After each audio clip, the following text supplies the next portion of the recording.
Good afternoon mga kapatid, mga kaibigan. Ngayon wala po tayong content sa ating vlog. Dahil may sakit po tayo, hindi tayo nakapagtinda sa ngayon. So ipiplex ko na lang po sa inyo yung aming tricycle. Na napakagandang sasakyan. Na napakarungis na rin po. Bali ang tricycle namin ito, nabili siya 13 years ago. Opo.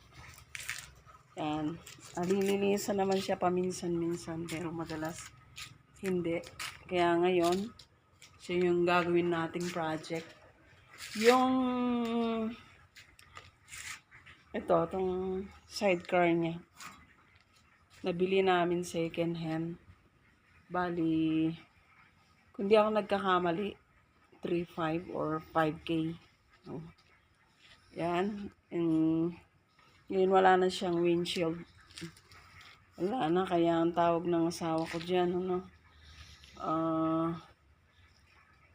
tawag dito. Nakalimutan ko na kung anong tawag na dyan. Basta, ay, ito na yung aming tricycle sa ngayon. Hindi na rin namin siya malagyan ng windshield. Kaya kung malakas ang ulan, nilalagyan na lang ng sara dyan, tela, o kaya yung pinaglumaan na payong. Yan. Tapos, natatanggal na rin po yung mga upuan niya. Itong flooring niya, lumang-luma na rin po.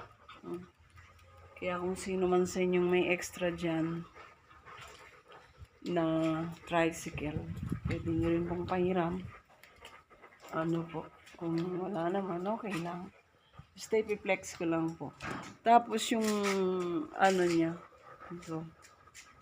itong bubong, pinalitan na ng asawa ko kasi yan, dinurog na ng pusa. Lagi niyang kinakalmot.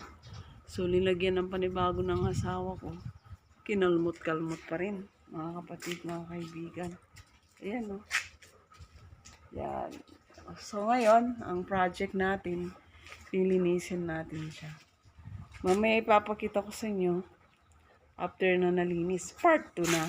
So, hindi tayo marunong mag-edit. Dito muna tayo sa part 1. Ang ating magandang tricycle.